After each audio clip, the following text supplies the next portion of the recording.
Jews were prohibited from owning any kind of retail store. 20,000 Jewish males were rounded up and sent to concentration camps. Now this number was to increase greatly once the war got started.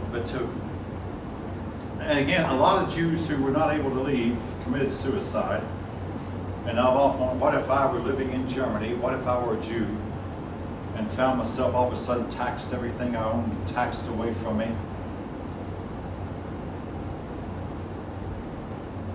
Look, it's hard to tell what you do. You could try to get up and run off, but the question is, where do you run to? If you run to Switzerland, you don't understand their language. If you run to, what do you do? If you get caught, you're going to be executed. It's difficult to figure out what they could have done differently. But a lot of them simply decided they did not believe what was happening to them. And a typical Jew would say, hey, they have no reason to want to kill us, and besides wanting to kill us, they could make us slaves and be of some use to them. They did not realize the sheer hatred Hitler had for them. Hey, folk, I'm speaking figuratively now, but figuratively, a German soldier would he'd say, I have one bullet left, and here comes an American after me. All right, this American is coming, so apparently, if he's American, he has bullets. He's coming after me, I have one bullet, and there's a Jew beside me. So what do? He uses one bullet to shoot dead the Jew beside him, and faces his enemy with an empty gun. I'm simplifying, but this is basically what the Germans did during much of the war. Give the best of their war equipment to the Jew department, to people who weren't even their enemies, while the troops on the front line were deprived. This actually happened during the war. All right, moving on now for a while. Believe me, we're going to get back to Hitler and anti-Semitism, but we're going to move to Stalin and Japan. Stalin took over after the death of Lenin, and his goal was to immediately industrialize Russia. Now, if you may or may not know this, but this is extremely important, except for Africa, which has the world's most natural resources, the land of Russia, or what at that time was called the Soviet Union, had the second most natural resources in the world, including a whole lot of coal and a whole lot of minerals. Oil, there was a lot of oil there. And a lot of iron. He began to increase steel production, putting out 18 million tons of steel a year. He began to collectivize agriculture. By collectivizing, he simply took over all the land and told the people living around the land, now all of you farmers, none of you own the land, but this land is owned by the state. It's called collective. So this land is owned by, well actually he said, told this land is owned by all of you collectively. All right. Not the state necessarily, but all of you collectively own this land, but no one of you owns it. All of you get up and you farm it, and when you're through farming, you give all the produce to me, and I will redistribute the produce as each of you have need. Again, going back to Karl Marx, from each according to his ability, each according to his need. However, the people turned in their produce as they were required to, and far too many of them did not get anything, and they starved to death. Now, I'm going to fast forward a little bit to 2014. The number one area where the people starved to death, if any of you happen to hear, it's making a lot of news like the number one area in the Soviet Union where the people starved was the Ukraine. 15 to 20 million people starved in the Ukraine under Stalin, under his program. The Ukrainians have never forgotten that. Now again, the 12 or so of you who are here, none of you knew. If you had been born in the Ukraine, you'd certainly know that your grandparents were involved in some heavy starving during the time Stalin ruled the Soviet Union. And the starving was not due to bad crops. The land produced plenteous. They turned their crops in like they were told to and get nothing back. It was simply a matter of distribution. Starvation by communism.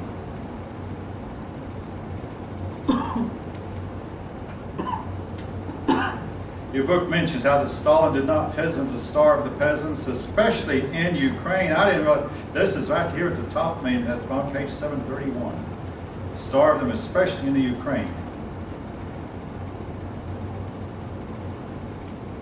Eventually, Stalin allowed the peasants of each household to have one tiny little garden plot.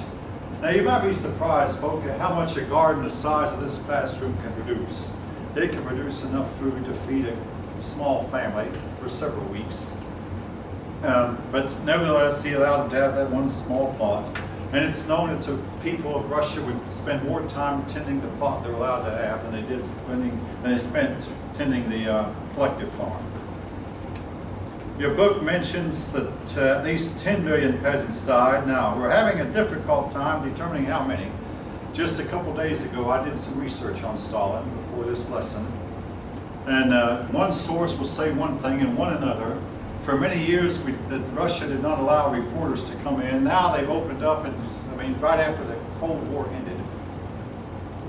I say that tongue-in-cheek because the Cold War did end around 1990, and now it apparently has resumed again. But nevertheless, right after the Cold War in 1990, the Russians did allow more open visitation, and it's difficult to tell how many people died. Now, another thing that Stalin did, he turned on the old Bolsheviks and the persons who had helped the communists. The Bolsheviks were communists. He turned on the old communists, and purged a lot of them. And almost all of the old communists who had helped Lenin even helped him get the power, were condemned to death. Now, folks, can you imagine? You decide you're going to be Stalin's buddy, or Lenin's buddy. You decide, hey, communism is a thing. You become a communist. You work hard and sacrifice, deprive yourself for the cause of communism. You wind up watching communism triumph, watching Lenin go to power, watching Stalin come to power. Then all of a sudden, they knock on your door, come to the court, try you and execute you. What did I do wrong? Lenin just doesn't like you, that's all. Again, Stalin got rid of a whole lot of army officers, diplomats, union officials, party members, intellectuals, ordinary citizens. One old woman was saying that people prayed they would work better, and she was sent to Siberia for saying that. Millions of persons died in Siberian forced labor camps. And again, your book says this gives Stalin the distinction of being one of the greatest mass murderers in human history. And what Western intellectuals had called, let me tell you something about communism, folks. A lot of college professors have been enamored with it down for the last 70 years. And a lot of Western college teachers would talk about how great and how wonderful communism was. Then they'd hear these stories about all that Stalin was doing, and it turned a lot of them against it. Well, even in my own lifetime, a few weeks before the collapse of the Soviet Union in 1990, some female professor had written a book extolling how great life is under communism, how great it would be, and the Americans should adopt the communistic system. It works, it's wonderful. And in short order, in a few months' time, the whole Soviet Union fell apart in 16 directions. And she was made somewhat of a laughing stock. Yes, when I was at UT, I had a communistic professor named Paul Pinckney. He was one of my history teachers. He admitted, he said, I still have this hang up on Marxism, but he had to admit that Marx had some things that, for instance, belief in the inevitability of history, well, that makes communism religion. If anything's inevitable. He had to admit it. He had been put down many, many a time. Marx made a remark about how, communism was supposed to take over England. Well, why did it not? And, he had to admit, well, Marx was wrong in that regard. But he said something else. He said Marx was a good father. Folks, there's some things I don't understand. Marx was such a wonderful father. He had 6 children. 3 of them died in infancy, and that was even high for that time. 2 of them committed suicide as teenagers, and in those days, suicides among teens was really, really rare. Now, that's not as true today, but in those days, teens did not commit suicide. 2 of his children committed suicide. Only 1 of his 6 children lived to grow up to be an adult. He said, well, now I know that some people will contest that about Marx's father, but really, he really was a good father. But he got really busy trying to save humanity and just didn't have as much time for his children as he would like to have had. making excuses for it. Anyway. All right.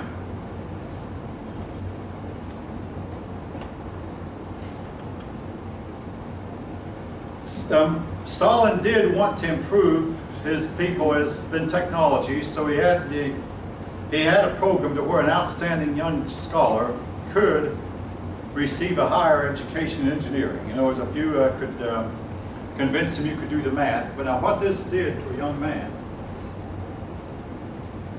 you were coerced into choosing a field like engineering whether you wanted to or not.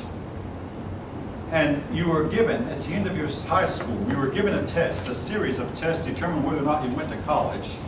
And the pressure placed on you was intense. And if you failed the test, you were booted once for all and never got another chance. Now, this is, by the way whole communism has worked the whole time. Now, I'm going to digress a little bit. Some of you might have, well, hopefully all of you have heard of Michael Jordan, the greatest basketball player of his day. You may not have heard that he was cut from his junior high team 2 times for incompetence, for his junior high basketball team. Under our system, a man is allowed to come back and try again if he fails. If Michael Jordan had grown up in the Soviet Union, he would have been cast out from playing basketball forever. The person who has never failed is usually a mediocre person. In the Soviet system, now one of my brothers was a spy, spying on East Germany in the 1970s. He was in the Army, in the American Army, spying on East Germany, listening to the radio conversations. And in fact, he said that you don't know how to do it. That every time a radio operator made a mistake, they never heard that operator's voice again. The problem is, folk, if you kick out everybody who makes one mistake, you wind up with a bunch of people who aren't trying. They bought Casey Stengel, a ball player, one time, and they told us, Casey, this man played a whole season and never committed a single error. Casey said, forget it. Any ball player who doesn't commit an error isn't trying. And everyone who played the game know what I mean. If you're really trying hard, you're going to try to make a play that you can't quite make every time. Maybe you can make this play 90% of the time. Or you even try to make a play you can only make 50%, but at least you'll try and bobble it sometimes. A player who doesn't commit an error isn't trying. Under our system, a man can fail in school and become a success in real life. A woman can fail in school. You can fail in one career and pursue another. Under their system, you fail and you're booted for good. The slag heaps, the trash heaps become a garbage collector or less. So in effect, they wondered then, how come our engineers are not as good as those engineers in America? I'll tell you why they're not as good. American engineers are allowed to try again when they fail. Also, American young engineers choose the profession of engineering if they want to, or they choose not to if they don't want to. That makes a big difference. All right, it may sound like I'm preaching against communism, but again, I've spent a lot of time studying this, talking, thinking about it, discussing with other people. All right.